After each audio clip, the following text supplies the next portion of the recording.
welcome back our two guests from earlier this evening. I talked with during our 7 p.m. show, helping us go in depth on these primaries and what they mean for the midterm elections. I'm joined by Democratic strategist Desiree Timms and GOP strategist John Hart. Thank you both for coming back on tonight. We were talking just a few hours ago about how it would end, and now we're seeing that. So, Desiree, I want to ask you first, now that we are seeing results come in, we've seen Tim Ryan secure the Democratic nomination for this very important open Ohio Senate seat, which was expected by Democrats. But what's interesting is that Ryan is a more centrist candidate who may not always side with his party. What could be the strategy here?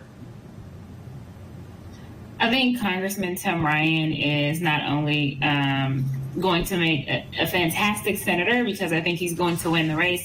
I think that his campaign has deployed very smart tactics right away, right after it was announced that J.D. Vance secured the nomination. We know that Tim Ryan announced and released an attack ad against J.D. Vance. And so he's smart. He's running a smart campaign. And look, the people of Ohio, they're not extreme. But what we saw on the Republican side is they cater to the extreme far right wing of their party.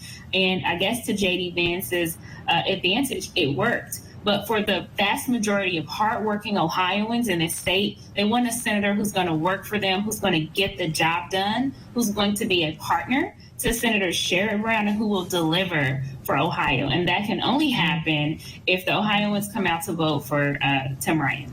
All right, John, on the Republican side, the AP earlier tonight said that the Trump-backed candidate J.D. Vance would win the Republican nomination. But this race has been quite divided, with no candidate showing a strong lead over another. So what do we make of Vance's forward movement here? What will you be looking out for as he becomes the candidate? Well, Natalie, as I predicted earlier, I think what this showed is that President Trump played the role of paramedic more than a kingmaker. And I think it's overstating his influence to say that he's clearing the table for these races. Again, looking back at last year, Glenn Youngkin won. He was not a Trumpy candidate. In March, President Trump had to withdraw his support for Mo Brooks, who was running a fledgling campaign in Alabama. Even in Ohio, he encouraged someone to take on Governor Mike DeWine. And when his aide said that this candidate, former Congressman Renacki, wouldn't win, he decided to not endorse him. So President Trump is picking his fights carefully because he wants to communicate a narrative of momentum. But there are deep fissures in the GOP. The Club for Growth, strongly supported Josh Mandel. Dolan had a last-minute surge. Clearly wasn't enough to get him over the top. But there's a very spirited debate in the GOP about the direction we're going to go, whether we're going to revitalize constitutional conservatism, or whether we're going to go in a kind of a neo-isolationist direction. So that's very much in play, and it's going to be a very exciting few weeks ahead. And one final note in Georgia, it's a very important race to watch at the end of this month. Former President Trump has endorsed David Perdue against Brian Kemp because Kemp refused to go along with his narrative that the election was stolen. And Kemp is leading by 35% over Trump's candidate. So again, it speaks to the point that I made at the outset, that Trump is a very good paramedic in some races, but he's not necessarily a kingmaker. Mm-hmm. Good analysis there. And Desiree, with the Senate currently split 50-50 along party lines, is there more pressure on Democrats to get their candidate to take that seat there in Ohio? There is certainly a lot of pressure for Democrats to turn out in higher numbers and to court and attract those people in the middle who have tended to vote for the moderate conservative. We know right now that the moderate conservative doesn't exist. There are very extreme Republicans and there are Democrats. So we need to make sure that we're turning out all the people on our side, especially in light of the Roe decision. We know just how important the Supreme Court is, and we know that the Senate holds that power of confirmation, right? And so I think people will really look to this Senate race as the game changer for the U.S. Senate. And so what happens in Ohio, like we used to say all the time, and we'll still say it now, as goes Ohio, goes the nation. And that's going to be really important here in November.